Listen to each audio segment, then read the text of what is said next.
Everyone, good morning. कैसे हैं आप सब लोग? आई होप कि आप सब लोग अच्छे होंगे, खुश होंगे, स्वस्थ होंगे और मस्त होंगे। तो आपका वेलकम है फिर से मेरे न्यू व्लॉग में। और अभी हो रहा है मॉर्निंग का टाइम। तो यहाँ पर आज मुझे किचन में काफ़ी लेट हो गया था आने में ही, किचन में ही। वैसे मैं 6:30 बजे तक अपने किचन में आ जाती हूँ, पौने 7 बजे तक भी आ जाती हूँ, लेकिन आज तो काफ़ी लेट हो गया। 7 बजे के बाद मैं अपने किचन में आई थी ब्रेकफास्ट बनाने के लिए, 7:15 बजे के करीब ही। तो मैंने सोचा कि चलो खिचड़ी बना देते हैं मॉर्निंग में, तो फटाफट से बन जाएगी, क्योंकि और बाकी काम भी काफ़ी हो जाते हैं मॉर्निंग में दोनों बच्चों के साथ। तो मोक्ष को भी रेडी करना था, उसको बल्कि रेडी करके आ गई हूँ मैं। तो यहाँ पर मैंने जब तक ग्रेवी तैयार की, मैंने टमाटर प्याज वगैरह सबको भून लिया था। जब तक यहाँ पर टमाटर में मसाले पके तो मैंने मोक्ष को रेडी किया, और फिर मैं तुरंत ही यहाँ पर चावल वगैरह इसमें डाल दूँगी। तो आलू भी मैंने साथ के साथ ही कट किए हैं, तो बस ढक्कन लगा दिया कुकर को। अभी मैं तुरंत जाऊंगी, मोक्ष का बैग चेक करूंगी, तो फिर वो जाएगा स्कूल। तो मतलब 7:30 बजे के करीब टाइम हो गया था, तो उसकी रिक्शा भी आने ही वाली थी। तो मैंने सोचा एक बार उसका बैग भी चेक कर लेते हैं, और वो बाहर ही गया हुआ है, तो मतलब अपनी रिक्शा देखने के लिए गया है।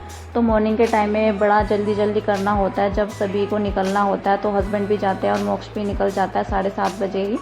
तो फिर किशोर बल्कि रात के टाइम में सो ही नहीं रहा था। तो बच्चों के साथ, छोटे बच्चों के साथ काफ़ी प्रॉब्लम हो जाती है जब रात में नहीं सोते हैं, तो फिर सुबह में आंखें खुलना बड़ा मुश्किल हो जाता है, नींद ही नहीं पूरी होती है। तो बस यहाँ पर मोक्ष की रिक्शा भी आ गई थी, तो मोक्ष के पापा जी उसको छोड़ने के लिए गए हैं, बैग लेकर गए हैं वो उसका।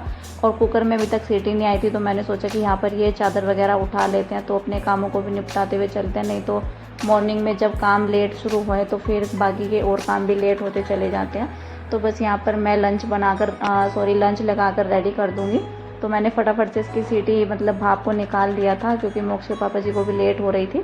तो उन्होंने बोला कि मैं मतलब ब्रेकफास्ट नहीं करूँगा, तो टिफ़िन में रख दो। तो फिर मैंने उनके लिए ब्रेकफास्ट में अलग से और लंच के लिए अलग से 2 टिफ़िन लगा दिए थे, और मोक्ष का टिफ़िन भी मैंने लगा दिया है।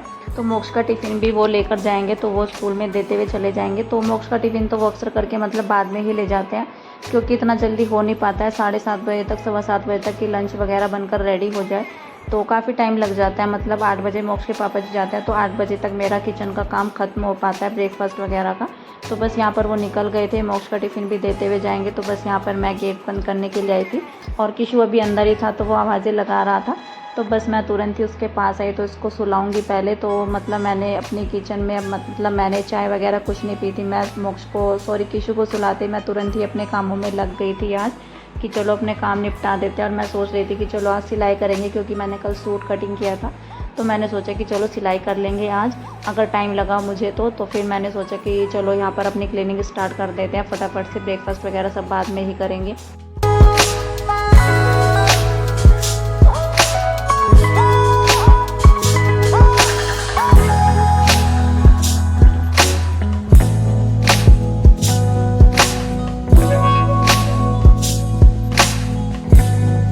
अभी डस्टिंग वगैरह करके पूरे ही घर की तो मैं आ गई हूँ किचन के अंदर, बल्कि पूरे घर की नहीं करती हूँ मैं, साथ के साथ मैं रूम को क्लीन कर देती हूँ अच्छे तरीके से।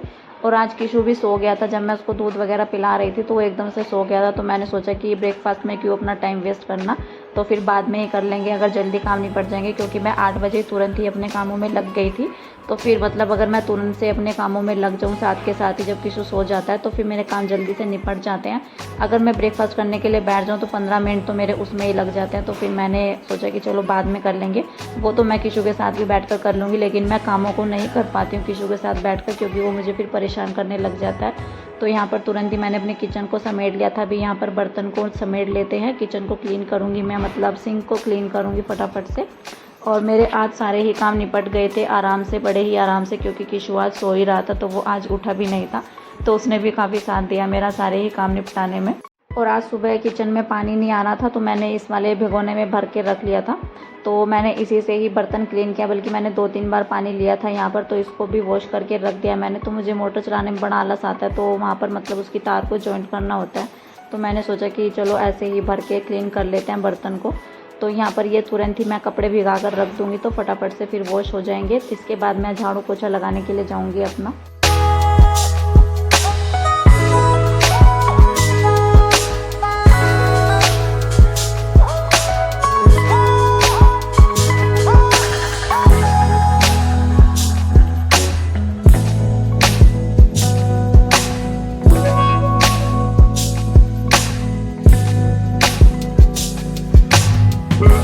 कपड़े भिगाने के बाद मैंने तुरंत ही अपना झाड़ू लगाना स्टार्ट कर दिया है। तो यहाँ पर अभी किशु सो ही रहा था, तो मतलब जब बच्चे बीच बीच में ऐसे परेशान ना करें तो काफ़ी अच्छा भी लगता है। इस तरह से काम फटाफट से हो जाते हैं और क्लीनिंग भी मतलब रुकना भी नहीं पड़ता है। एक बार अगर बीच बीच में ऐसे रुकते रहो, मैं किशु के चक्कर में बैठ जाती हूँ उसको लेकर, तो फिर मुझे आलस आने लगता है। तो मतलब काफ़ी बोरियत से हो जाते हैं फिर कामों को करने में। और फिर अगर मतलब वो जैसे आज सोया ही हुआ था, मेरे सारे काम ख़त्म हो गए थे, कपड़े भी मेरे धुल गए थे, तो तब जाकर वो उठा था। तो ऐसे बिना रुके कामों को करने में काफ़ी अच्छा लगता है। तो बस मैंने अभी झाड़ू लगाई और बाहर मैं दूसरी झाड़ू से झाड़ू लगाती हूँ, मतलब घर के बाहर। तो बांस वाली झाड़ू से लगाती हूँ। मैं अपने घर के बाहर भी अच्छे से झाड़ू लगाकर तब यहाँ पर पोछा लगाने के लिए आई हूँ। तो सबसे पहले मैं किचन में पोछा लगाती हूँ, जो ये नीचे वाले खाने, और मैंने बर्तन वाली जो बास्केट है उसको भी ऊपर रखा हुआ है अभी, क्योंकि फिर पोछा लगाऊंगी तो फिर उसके बाद ही रखूँगी, और अभी नहीं रखूँगी क्योंकि फिर हाथ लग जाते हैं पोछे के भी। तो फिर अपने पूरे किचन में पोछा लगाने के बाद मतलब पूरे ही घर में, तो तब उसको नीचे रख दूँगी वापस से। और यहाँ पर मैंने फिर वाइपर से पोछा लगाना स्टार्ट कर दिया, तो इससे थोड़ा जल्दी लग जाता है पोछा। और ये मैंने ये पोछा रखा हुआ है, छोटे वाला रखा हुआ है, क्योंकि हाथ से जब पोछा लगाते हैं तो छोटे से बड़ा इजी लगता है पोछा लगाना, बड़े से थोड़ा मतलब हाथ दर्द करने लग जाता है। तो ये वाइपर पर नहीं आ पाता है, वाइपर थोड़ा चौड़ा है सामने से, तो मैं सोच रही हूँ कि वाइपर के लिए दूसरा पोछा रखना पड़ेगा मुझे अभी। तो बस अभी तो पोछा लगा लेते हैं फटाफट से। और किशु आज सो ही रहा था, तो बड़े ही आराम से मेरे सारे काम हो गए थे।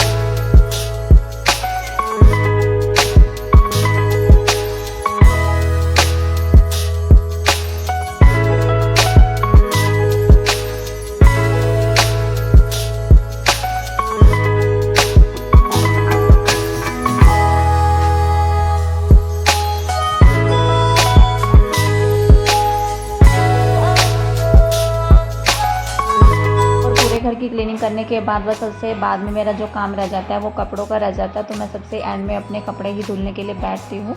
तो वैसे ही डेली के कामों की तरह मैं आज फिर से बाद में कपड़े लेकर बैठ गई हूँ, तो बस इनको वॉश करूँगी। और अभी किशु सो ही रहा था, मतलब मेरे सारे ही काम पूरे घर के बड़े आराम से, मतलब बिना रुके, बड़े ही अच्छे से, बड़े प्यार से मैंने अपने सारे कामों को निपटा लिया था। और कपड़ों को जब भिगा कर रख देते हैं तो उनमें थोड़ा सा मेहनत कम लगती है, तो मतलब वो जल्दी से फटाफट से धुल जाते हैं, ज़्यादा ब्रश नहीं लगाना पड़ता है उनमें। तो यहाँ पर मैंने कपड़ों को पहले ही भिगा कर रख दिया था। मैं डेली करके, मतलब अक्सर मेरी यही डेली रूटीन रहती है कि मैं कपड़ों को मॉर्निंग के टाइम में भिगा कर रख देती हूँ। जब तक मैं पूरे घर की क्लीनिंग करती हूँ तो फिर वो अच्छे से, मतलब उन पर ब्रश लग जाता है तो जल्दी ही धुल जाते हैं। कपड़ों को धुलने में टाइम नहीं लगता है बिल्कुल भी। जो लाइट कलर के कपड़े होते हैं, जैसे मॉक्स की ड्रेस वगैरह होती है या फिर लाइट कलर की टी शर्ट या शर्ट वगैरह होती है, तो उनमें फटाफट से ब्रश लग जाता है और इतने गंदे भी नहीं होते हैं कपड़े, क्योंकि मोक्ष के पापा जी का भी कोई धूल मिट्टी ऐसा कोई काम नहीं है। और बच्चे थोड़ा सा गंदे कर देते हैं, तो लाइट कलर के कपड़े तो हाथ लगने से गंदे हो जाते हैं। तो बस यहाँ पर फटाफट से कपड़े धुल लूँगी मैं। और जब मैं लास्ट में कपड़े पानी से निकाल रही थी तो तभी मतलब एक दो कपड़ा मेरा रह गया था, तो तभी उस टाइम पर किशु उठ गया था। तो मैं उसको मतलब ये थोड़ा सा दिलासा देती रहती हूँ कि मैं आ रही हूँ। तो वो थोड़ा सा मतलब धीरे धीरे करके फिर रोना स्टार्ट करता है। तो बस मैंने फिर जल्दी से, अगर मैं एक बार के लिए रुक जाऊँ, मैं जैसे मेरा काम ख़त्म ही होने वाला था, एक दो ही कपड़ा रह गया था मेरा पानी से निकालने के लिए, तो मैं अगर उनको बीच में छोड़ देती तो फिर वो बीच में ही छूट जाते। तो कभी कभी मतलब मैं इस तरह से भी कर देती हूँ कि उसको बोलती रहती हूँ कि मैं आ रही हूँ बेटा, आ रही हूँ। तो मैं इस तरीके से उसको बोल दूँ तो थोड़ा सा रहता है उसको कि हाँ मम्मा आ रही है, तो वो थोड़ा सा चुप होता रहता है बीच बीच में ही, फिर रोना स्टार्ट करता है बाद में। तो यहाँ पर मैंने अपने कपड़ों को फिर वॉश कर दिया था फटाफट से। मैं आ गई थी यहाँ पर किशु के पास। तो बस यहाँ पर अभी मैं सिलाई वगैरह करूँगी। जो मैंने कल सूट कट किया था तो मैं उसको निकाल रही थी और मेरा 10 बजे तक आज सारे काम निपट गए थे। तो चलिए अब मैं इस व्लॉग का भी एंड करूँगी यहीं पर। आपसे मिलेंगे एक नेक्स्ट वीडियो में अच्छे से वीडियो के साथ। मेरा वीडियो आप सबको कहीं पर भी अच्छा लगा है तो प्लीज़ लाइक कीजिएगा वीडियो को, और चैनल पर नए हैं तो प्लीज़ चैनल को भी सब्सक्राइब कीजिएगा, सपोर्ट बनाइएगा। और किशु को खड़ा करूँगी मैं नीचे की साइड, बेड पर नहीं बिठाऊँगी, तो बेड पर मैं मशीन रखूँगी। और अगर मैं नीचे की साइड पर बैठूँगी मशीन लेकर तो फिर वो ऊपर से झाँकता रहेगा, तो नीचे गिरने का रहता है फिर मुझे उसका। तो इसलिए मैं बेड पर मशीन रखूँगी तो आराम से सिलाई कर पाऊँगी, तो वो नीचे घूम लेगा। और मैं आपसे मिलूँगी कल, तब तक के लिए bye bye and take care.